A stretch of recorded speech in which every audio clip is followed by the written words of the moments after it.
Bismillahirrahmanirrahim. Assalamu alaikum.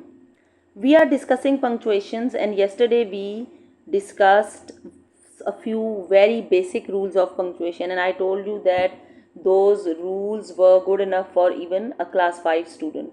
But because these are the very basic rule and punctuation, usually students think that punctuation is a very easy topic, and use of full stop, comma, semicolon and colon, they are a bit difficult. But even when we talk about capitalization of the letters, full stops, comma, students at this level in O levels, they make mistakes in putting full stops and writing capital letters. Sometimes I have seen students who write a capital letter every now and then. They think that in this way they can beautify their work or their work presentation. So they sometimes they tend to start every other word with a capital letter, and in that way actually they are just trying to tell that my work looks beautiful. But that is not the case. That tells that you have no awareness about the use of punctuation. So this series that I've started, that is related to the accuracy of expression or accuracy of related, and I've started with punctuation. I'm going to cover spellings and grammar also. Right now we are doing punctuation. Yesterday we discussed very few very basic rules, and today I'm going to go one step ahead. But before going ahead, I just want to make one point here that I couldn't discuss yesterday, but I wanted to do it because this is a kind of a mistake that I think students make without even realizing that they are committing this mistake. And that mistake is use of this, instead of writing this I can be, when you write first person I, first person I, first person, when you are talking about yourself and you are writing something like I go to school, yesterday I was, like the sentence is yesterday I was. So what students do, they think that if the sentence starts with yesterday and I have to write I after that, so instead of writing a capital I, they write small I. That is a very common mistake, and that, in my opinion, that is a very lethal mistake also. If you don't know how to write first person I, that means your concepts regarding punctuations are not clear at all. That gives a very bad impression that a student doesn't know that first person I is always capital.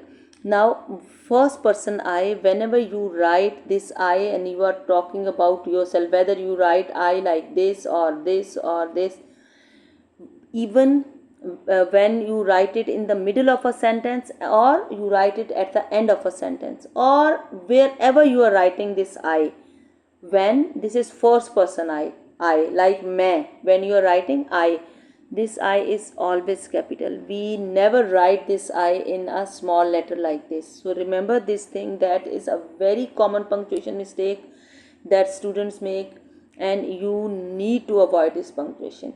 And another very common mistake that students commit, that is capitalization.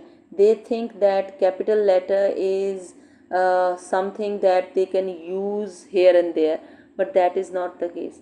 Capital letter, remember, capital letter must be used very carefully.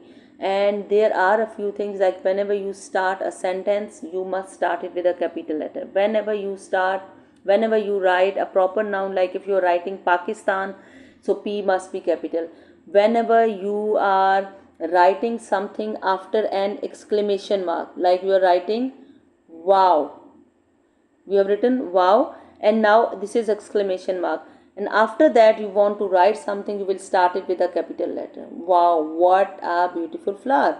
That here you are going to start it with a capital letter. These are a few things that you must keep in your mind, that if you commit these mistakes, these are the mistakes that I think a student of junior school should not commit. So if you are O-level students and you are making such silly mistakes, that gives really a very bad taste to the examiner, that what kind of writing is it. They are going to check the accuracy. They want to see that whether you can use semicolon, whether you can use colon, or you can use exclamation mark, apostrophe, speech marks properly. And you are telling them that we don't know that this first person I is always capital, whether in the middle of the sentence or at the end of the sentence or anywhere, it is always capital, and you are writing small I. That is, please avoid these mistakes. I wanted to talk to you about this. That's why I've taken 4-5 minutes of this lesson, and I am continuously talking about it. Do not repeat these mistakes. Okay, now let's start today's lesson. And I just want one thing, that we should not have a very long video. I want to avoid this, because sometimes when I keep on talking and I just want to cover each and every punctuation or every topic in one video, that makes it too long.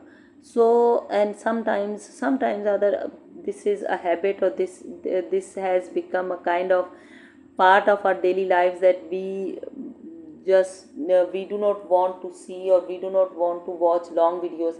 So that's why I would try that I'll make a video that is 10 to 12 minutes long. And if I can cover full stop, comma, semicolon 3 in that video, then the next punctuation or next part is coming in the next video, right? So today I'll try that I can cover full stop, comma, and question mark, not semicolon. Semicolon is a bit different. That's why I'm going to I'm gonna do that with colon. So let's talk about this. We discussed it yesterday also. So to produce good piece of work in continuous writing, it is important that your writing is secure in the use of the main punctuation marks. Remember, the point of punctuation is to help the reader grasp the meaning what you are writing. You cannot communicate clearly without using punctuation accurately. The most important punctuation marks are, first one is this full stop, then comma, then semicolon, then question mark, exclamation mark, apostrophe, speech marks, and colon. These are a few very common, and yesterday we did hyphen also, if you remember. So and to separate, and okay, these are a few very common and basic punctuation marks.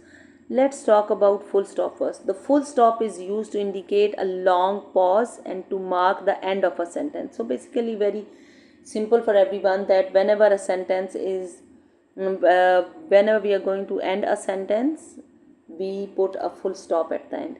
Comma, the comma is used to indicate a short pause.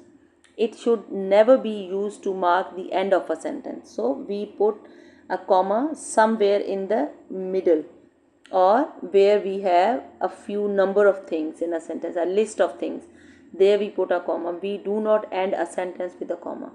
Then question mark, I'm going to do full stop, comma, and question mark. The question mark is used instead of a full stop at the end of a direct question. So if that is a question, then if that is a declarative sentence, if that is a statement, if that is a command, if that is an imperative sentence, then we use a full stop at the end. Otherwise, if that is a question, we put question mark at the end of a sentence. Now let's have a look at the full stop, the first one. So a full stop is used to mark the end of a sentence. For example, it was a wet and cold morning in the middle of November. Padma, warm and comfortable beneath the covers, did not want to get out of the bed. Here, there are two separate statements, each containing a main verb and each with a different subject. It is therefore correct to indicate the pause between them by using a full stop. Now, because that is a sentence, and first sentence, it was a wet and cold morning in the middle of November. Full stop. Yes, I think it's a full stop. Let's have a look. Yes, November. It's a full stop. So because it is a very long sentence, that's why we have separated it with a full stop and we have made two sentences. So for full stop, that is evident, that is clear that you are going to add it at the end of a sentence. Now there are a few more uses also. Here there are two say, oh, done. Okay, a full stop is also used to indicate words that are abbreviated when the abbreviated form of the word ends with a different letter from the full form of the word. Now, if we are writing, let's say very simple example, Mr., we put a full stop after that. If we write a word that is Miss, we put a full stop after that. If we write a word that is Mrs., we put a full stop after that. So such abbreviations like September, the month is September, full stop after that. So there are some abbreviations, whenever we use them, we put a full stop at the end of the last word. Now, comma. The following are the main occasions when commas should be used. The first 6 are purely mechanical. The other 2 require a little more thought. I think that's enough for today. It's already 12 minutes. So I'm going to cover this in the next video. Take care. Allah Hafiz.